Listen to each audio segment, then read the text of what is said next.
for those that are viewing this, we are trying to cover the history of the OldHigh Church in Kilmarnock, which was, in historical terms, much more recently united with Henderson, and is now the Kay Park Parish Church.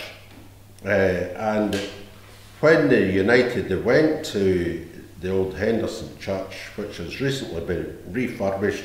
So this morning we've got Alec on your stage left, and we've got George here with the red jumper, just for those that can't tell the right and the left. And they're both stalwarts from the OldHigh who are hopefully versed in some of the history of the OldHigh and going to give us some information on this subject. The first church in Kilmarnock was the Lake, or Low Church, and it had been built several times because it goes right back to the Abbey, the monks of the Kilwinning Abbey. They were the people that really ran it.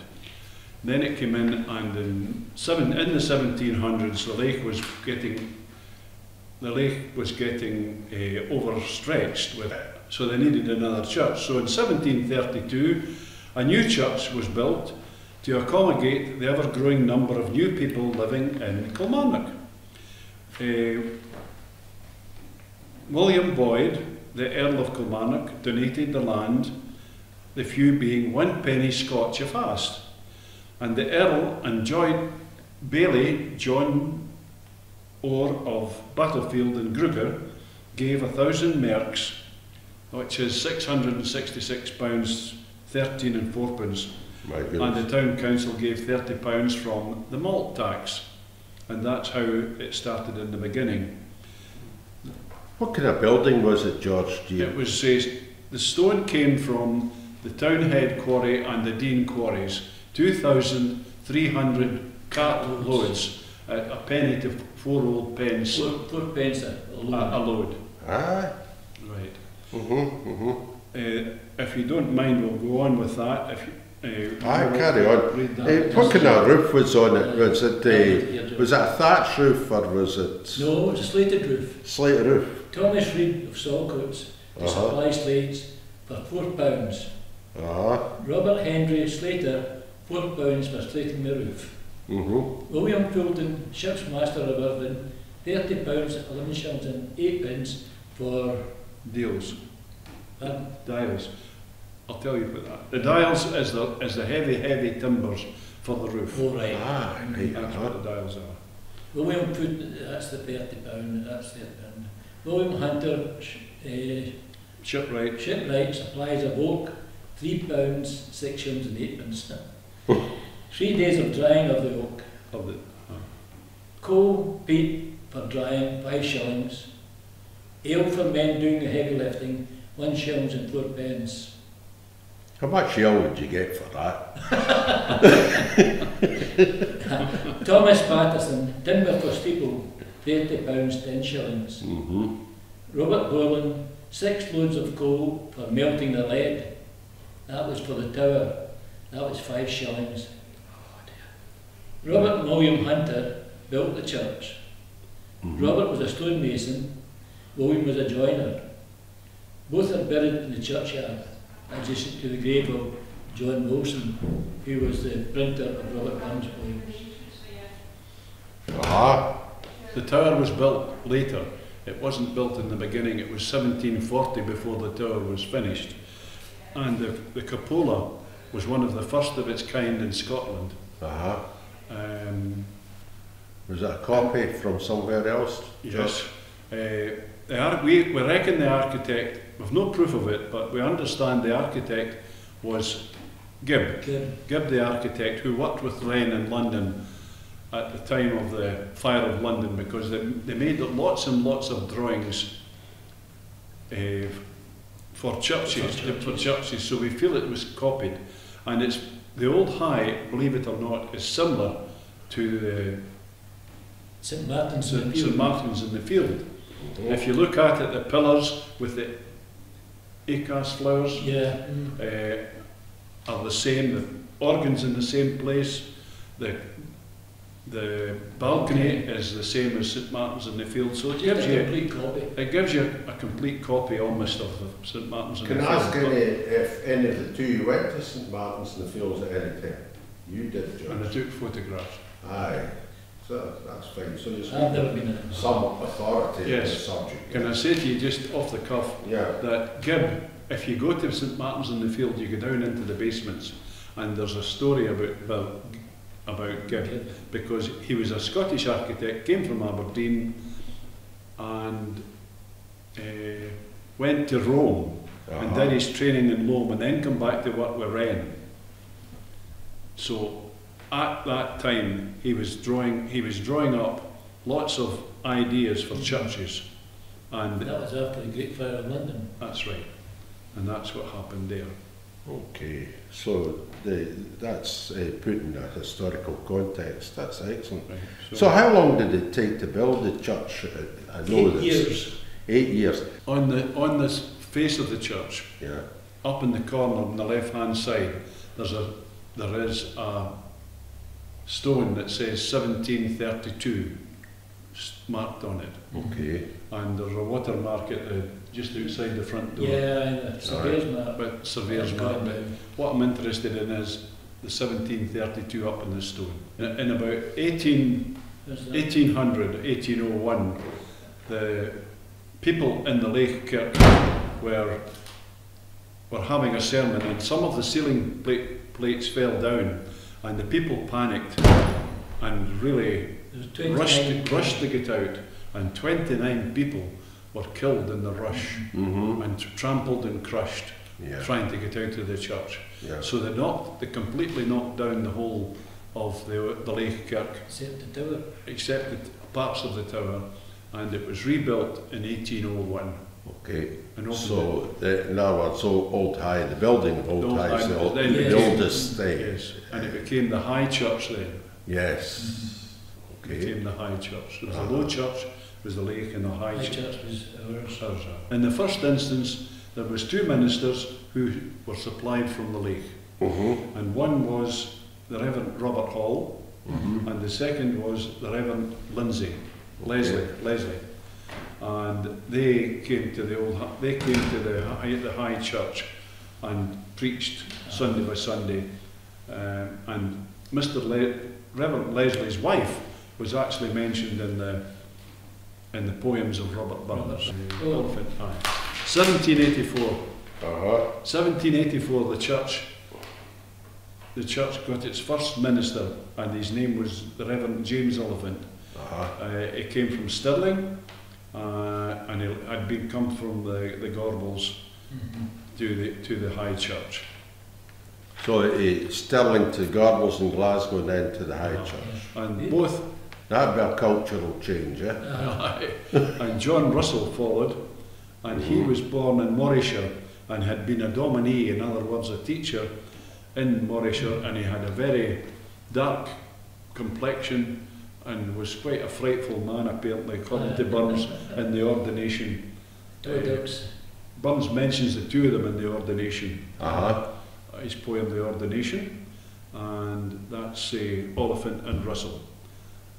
Okay, so following that, it was the Reverend Andrew Hamilton.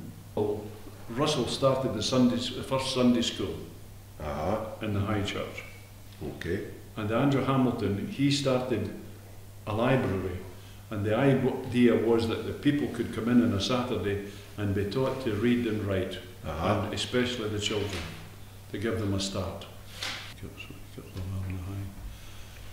Aiken is also mentioned 2 in the poems of Robert Burns in the Twa Dogs, the Kirk's Alarm. The High Kirk was 57 years old when the first President of the United States was installed.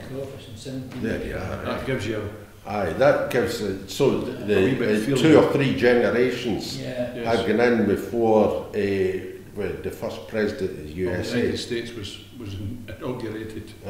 That's it. So there you are. The church was updated in 1860. Yes. What did they do with that?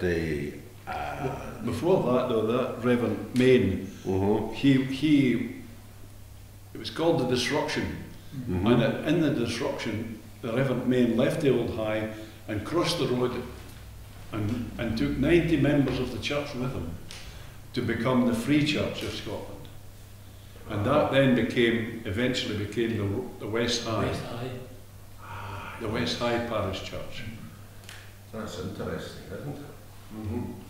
And they eventually came back to the Church of Scotland. Yes. But they were then known as the West High Parish Church.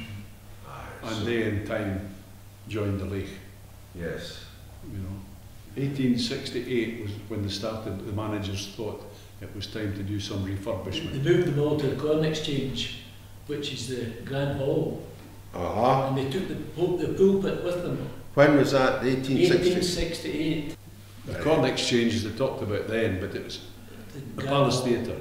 That's when the stained glass windows was to be added. The first window to be supplied was the Sermon on the Mount, dedicated to William Boyd, 4th Earl of Kilmarnock, who was hanged in London. What did they do that for? For allegiance to the Jacobite cause. The window was raised by public subscriptions, £100, a vast sum at the time. The two adjoining windows, paid for by the Fabric Fund, dedicated to the Minister of the Kirk and others, to the Provost, Strang and family. The Provost, Strang and family gave £191, 10 shillings to the building fund. So, and all these details can be had from the booklet that's been issued regarding the windows of the Old High, and that is subject of a separate episode very shortly at the Kay Park Parish Church website. The ground floor stained glass windows is taken from the Old Testament. It starts at the bottom, goes right round, and upstairs it's from the New Testament. And the staircases. And they were all memorial windows. Yes. William Kerr and his son originally came from Irvine, moved to Glasgow to become stained glass installers to the Glasgow Cathedral. Such as there we are. Families such as Thomas Arbuckle, Gregory, Laurie and Thompson. Gregory, Laurie and Thompson and the Finneys, of course. You know Finneys are John Finney Street, so we take it that. And Arbuckle Street. Okay. The Finneys were engineers and coal miners, and coal owners. Shoemaking, knitting, carpet weaving, etc. So really, when you look at the windows, it gives you not only the history of the church and the religious aspects, but it gives you a window, if you like, on the local businessmen, the people of note in Kilmarnock at that particular time. That's correct. That's right. Okay. So you've had the church restored. What else did they do to the church apart from the windows? I think they took away the external. They took in the old church. There were sort of boxes. Yeah. And you could just sit in a box. A family rented a box. So they thought this was old-fashioned. It was time to change, and they started to put in the pews. Okay. In the old church, there was a central door. With an aisle going down the centre, but they changed that, they filled that in and opened two doors on either side, so there was pews all the way down towards the... So two passages down, passages left and the right. And seats to one side, another, and then down the centre. And how did you access the gallery? Up the stairs. The outside, where's that? The outside stairs were built, but they had an inside stairs at the front. So they took away the old stairs to make room for a session house. And the boiler house. And the boiler house and the toilets weren't put on until much later in time. But there was a session house down at the gate off at Stuart Street. Now, they knocked that down, and they had this inside staircase, and on the left or north side of the church, there's a part of the church is the seating arrangements for bailey ore. Bailey John Orr. And there's a plaque on the wall to his memory where he would sit. So Boyd himself had his own seats in the lake. The Earl of Kilmarnock. He had his own seat, so he never came to the OldHigh, but Boyd did. Boyd was the owner of the estates of Gruger, which is kind of I was reading a history of Scotland there a few nights ago, just part of it, about the Bruces and the Commons and the Stuarts and the Douglases. Right. And I think Boyd was mentioned as one of the knights, the family Boyd, of one of these families, you know. Park, yes. So I think the earldom would go back quite a few generations of long standing. That's right. He was the fourth Earl. Earl. William Boyd was the fourth Earl. So got his head chopped off. No way, didn't he get hung? Well, see, the organ was moved too. Yes, the organ had been moved back up. of the choir. Yeah. To the front of the choir. Okay. That was in. What kind of organ was it? An Allen organ. An Allen organ. And that was in 1947. That's a pipe organ. Pipe organ. Yeah. Yeah, the pipes are still there just for decoration now. 10th of January 1869, the kirk reopened for public worship with the Reverend James Aiken preaching from his new pulpit. This is still the one that is used today. The new organ was inaugurated in August of that year with a musical service. Although after the above, there was only 2 further additions that gave the use of the kirk as it stands today. The first was the building of a boiler house on the side of the session house, although the session house and boiler house look as if they were the same period. In fact, some 60 years separate them. The second thing that transformed the kirk was the movement of the organ from the back of the choir pews to the front at its present position. Right. During the ministry of the Reverend Goblin Watt in 1899, the church decided that they needed some more social activity, so they were asked if they could build a new hall. A new set of halls was put on and were completed and opened in 1900. The seating capacity at that time was 480 people. The reason being that they were in the small hall, there was glass sliding doors, and that opened it up into one big hall.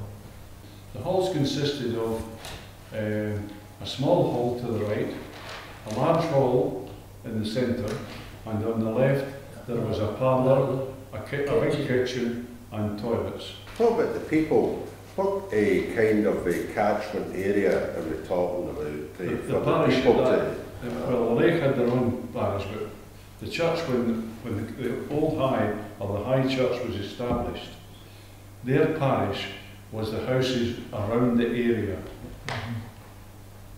of the church, like Boyd Street, Sewell Street, Union Street, and all these were all, and they were very quite densely populated. Very densely populated. Yeah, so you're talking a large enough congregation, obviously. But what about the landlocked areas out with Kilmarnock? I take it none of these people were involved. Well, it's not mentioned in any of the. No. It's not Okay, mentioned so in any of the. the indications are that there was an urban population. Russell got the name of him round with his big crook and knocking at the doors telling them to come to church. Black Russell. The Black Russell, it was discussed a graveyard.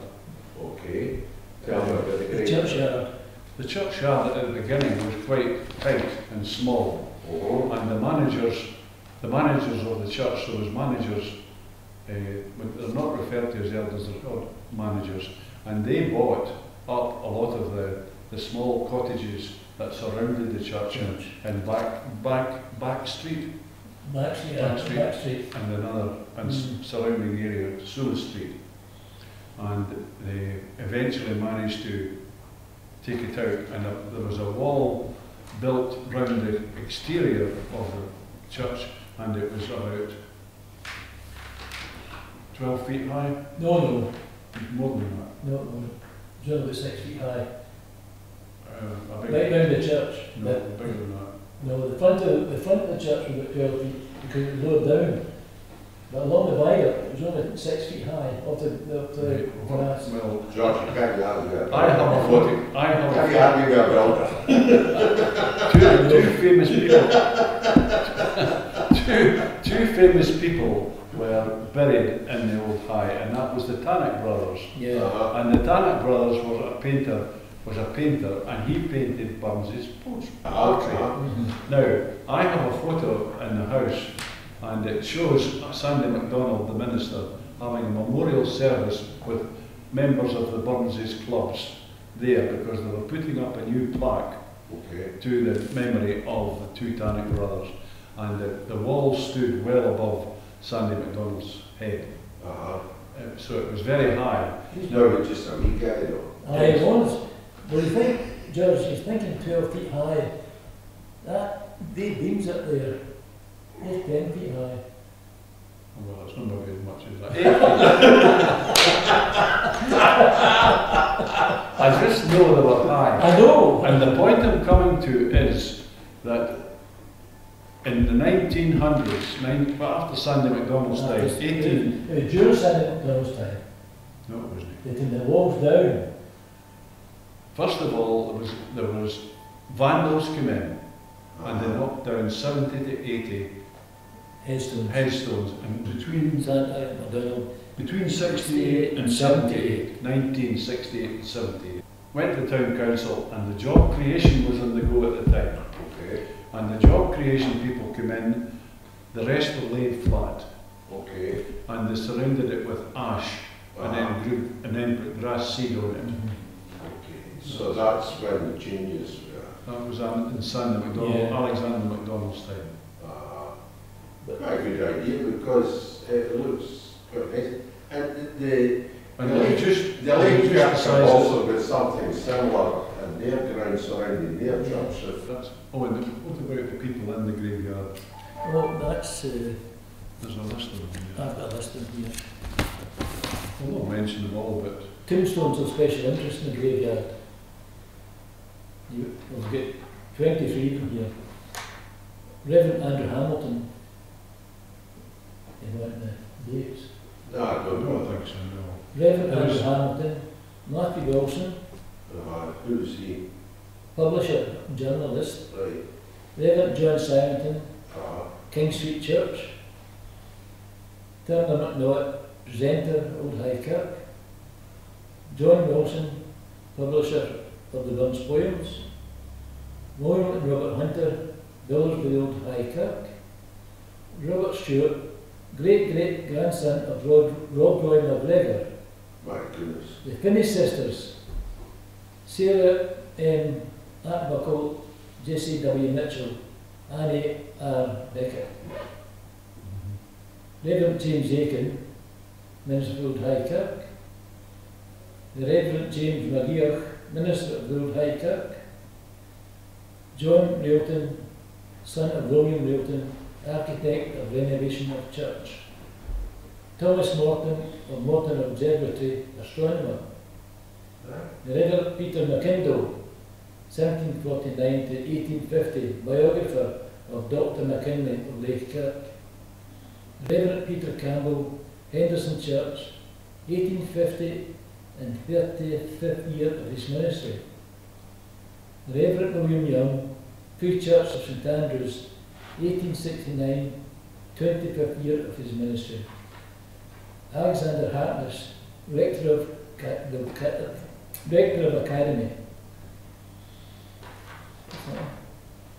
Gardener of Watkins.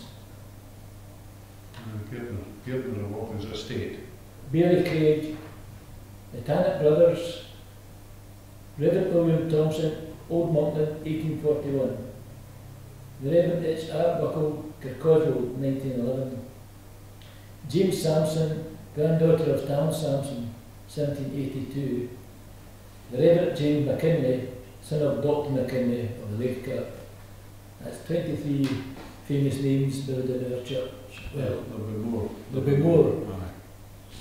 But that's quite an example of... An example of who's building the gateway. Yeah. If you go back to Railton, Railton was an architect and he was very much involved in the 1868 publishment of the church. And his stones are buried on the right hand of the going out of the church onto Sula Street. His big headstones are there to the... John Wilson's is just on the right hand side going out the road, and the right hand side up the grass to and it's been refurbished by James Dick McGregor. That was Dick of the motor.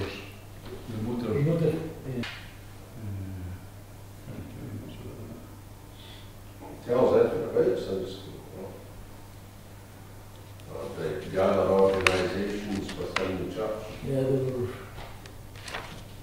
It started with the Girls' Guildry, then it was the Girls' Brigade, Women's Guild, the Women's Guild, the Men's Club, the Young Mothers, Young Mothers, the Boys' Brigade, choir. the choir, There was a great scout troop early on. Scouts, yeah. And when did that wind up, you know?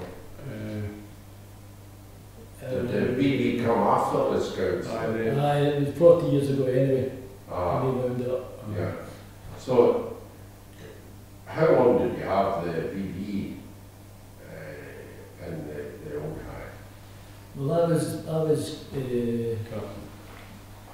I was in charge of the junior section of Boys' Brigade for, I think it was 5 years or thereabouts. And lack of attendance due to the results of television on a Friday night, which just kind of folded it. In fact, I don't know one young chap came every Friday night and I had to tell him it was finished. He was crying. The silverware, communionware flagons were a pair of flagons, and they were presented by William Railton, the architect we've spoken earlier about, and he was an elder of the OldHigh. Yeah. The value today of these pair of flagons is £9,000. I had them valued down at Kilmarnock, what was Kilmarnock's. The christening bowl was gifted by a Mrs. Fulton, Braehead, in memory of her husband, Thomas Fulton, writer and Sheriff Clerk, 1900. It was sterling silver and stamped Cameron and Sons, Kilmarnock. The value there is 4,400. The silverware, a travelling case, communion set, with a chalice, a glass bottle, a chalice labelled silver SS. Wee silver tumbler. Yes, Sheffield. Sheffield. Stainless steel, that's what it is. 1912 to 1913.